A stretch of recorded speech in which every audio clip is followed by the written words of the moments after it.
Ginkle is our guy, and Mahomes, though, says, okay, I got to answer here. And how quickly they get... No, a second interception from Mahomes. He would throw 3 in this game. Very peculiar. Never done that before. Never done that before. Yet, second quarter, here we go, and it's the Chiefs' defense trying to make a play, and then Tua lets it rip! Intercepted by... Matthew. And he takes it in. First pick into his career. It was fantastic interception by Matthew. His first career interception in 153 attempts. That is what Tua does. He's efficient. Yet, watch Travis Kelce here. 2 guys look. Uncover. It finds the little wrinkle. It's amazing how he still gets open. And then you watch these plays. He just knows the soft spot in the zone. Kelce was fantastic yesterday. Third quarter, here's the play of the game. We got a 14-10 one. Break it wide open with a deep one, and Tyreek somehow is on the other end. That is their lethal weapon, and it is Tyreek Hill. He is the fastest player when it gets like that. Danny Glover? Unstoppable. Danny Glover. Fourth quarter, Mahomes, 1st and 10, looking. Lofts it up there. Intercepted, one-handed, Xavier Howard. I have a love-hate relationship with Hard Rock Stadium. Why? Well, they won the Super Bowl, but he did have some picks. And then this game, some picks, but you know what? The love part is here because they would find a way. 30-24. Big play. Rolls out. 4th and 1. 4th and 1. They decide to throw the ball. Few teams would even consider going for it. They throw it. Tyreek comes up a little bit. Holden is up. He would be fine. Flores knows that's it. He's gone. They lose, and Kelce's waving to the crowd. The adoring fans in Miami, where they win again. Chiefs, 33-27. Mahomes love-hate relationship, but guess what? Did come away with the victory. Let's talk about that yin and yang feeling for that stadium, Patrick Mahomes. Obviously, the love part. We've won the Super Bowl here, and we've just clinched the AFC West. And so it seems like every time we leave the stadium, we have a hat of some type of thing we've accomplished. But then the hate part, I feel like I have half my interceptions, it seems like, at this stadium. So obviously a little bit of a joke. Whatever way we win football games, I love it. But at the same time, it was just it's just ironic that it had to be at the stadium. AFC playoff picture, Patrick. Take a look. They're the #1 seed in the conference. The Steelers lost 2 straight, as we just saw.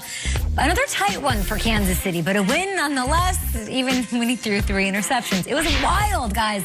Our confidence level in the Chiefs after Sunday, mine went way up. Did it? Yeah. Yeah, for me. How are you going to beat him? How are you going to beat him? For me, 2 words come to mind. Satisfied and terrified. The Chiefs, they're not satisfied with winning like this. You listen to Pat Mahomes, he's like, look, I've got to do better. We'll tighten up certain areas. That just shows you right there that they are going to improve on the little things. Terrified, that's every defense they'll face the rest of the season. The guy threw 3 interceptions, and yet and still had control of the game. Yet and still threw 300-plus yards, a couple of TDs. It doesn't matter that he threw interceptions. And I know there's the question that comes up, and it's fair. At this point in the year, when you see these ugly games, the question is, well, how do you feel about an ugly game? When it comes to the Chiefs, it's a little bit different. That application is different because the Super Bowl was an ugly game. The game before that, in the AFC Championship game, they were down to the Titans. That was an ugly game. You remember the game before that? Getting crushed. They're getting crushed by the Texans. It don't get much uglier than that. So when they win these games, it's just a mark that they know how to win them. If they get put in this position again, I have more confidence in the Chiefs coming from behind than any other team in all of football. Can they blow teams out? Cool. If they get a 20-point lead, it's pretty much a wrap. But if they're down by 15, down by 21, I'm not walking away from the TV. I'm going to sit my butt right there until the end of the game because the Chiefs can score that fast and strike that fast. They can, and I think they're the best team in the league right now, and they're very difficult to beat, but I don't think it's impossible. I find the Chiefs fans such a fun, likable character, especially as it pertains to our show. Really? I do, because they're very sensitive. Very. Even after the win? Even after the win. Yes. Like, every syllable that you lend to them is dissected. And if they don't like it, they tell you. It's not even when you're talking, like, you can say something nice about the Bills. Something about, they're not even in the conversation, and they will still, Chiefs fans are one of a kind. And, like, this is the greatest time in their lives to be Chiefs fans. So I think they're like, don't ruin it for us. I mean, I don't think they're impossible to beat, and I feel very confident saying that. They did lose to the Raiders, and it was weeks ago, and they came back from it. But listen, they played a really sloppy game against a Miami team with a green quarterback whose starting running back was scratched shortly before the game. Parker wasn't out there for much of it. No, Myles Gaskin, they weren't out there. I think that if Miami could run the ball, I think they had a really good shot to win that game. And again, me saying if they could have run the ball, they had a really good shot to win that game is going to get me napalmed by Chiefs fans on Twitter. Just don't be so sensitive. Everything's going great. They're the best team in the league.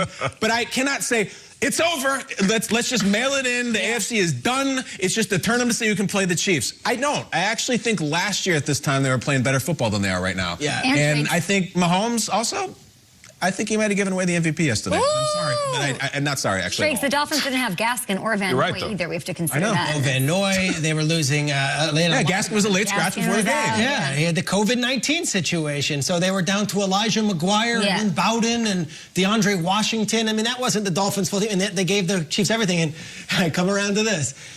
Mahomes threw 3 interceptions. Yeah. And yet I'm watching this game, and late in the third quarter, they're up 18 points. It's like, what are we really talking about here? I know that the Dolphins came back and made it a game, but a lot of times this year, the Chiefs are up big scores, teams come back, and then on 4th and 1, it's like, all right, let me just dump it to Tyreek Hill, and we won. Guess what? Can I just for a second show Travis Kelce some love for what he's doing? Yeah, for sure. George Kittle a couple years ago broke the single-season record for a tight end with yardage. Kelce's going to do it this year. Kelce is on pace right now to shatter it. All he's got to do is average 43 receiving yards in the final 3 games. He will do that. And yesterday, it felt like Mahomes needs somebody to find a way and get... It's Kelce, it's Kelce, it's Kelce. I said last week it's either him or Davante Adams as the offensive player of the year. And what does that mean? It's usually a quarterback wins MVP. I'll throw Derrick Henry in the conversation. I think it's a really fascinating award this year. Davante Adams, DK Metcalf I would put in that.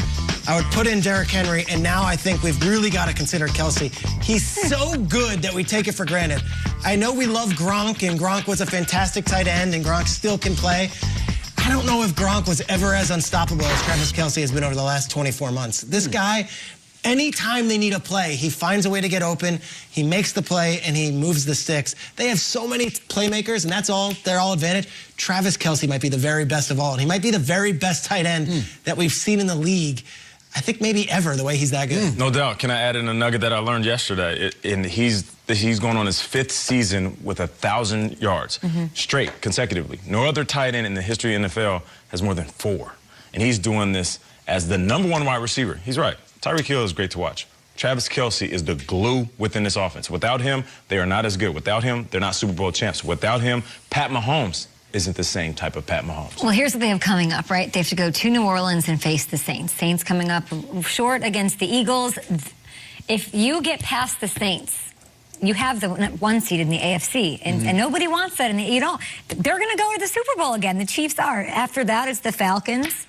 It's the Chargers to end the year for this Chiefs squad. It's almost a lot.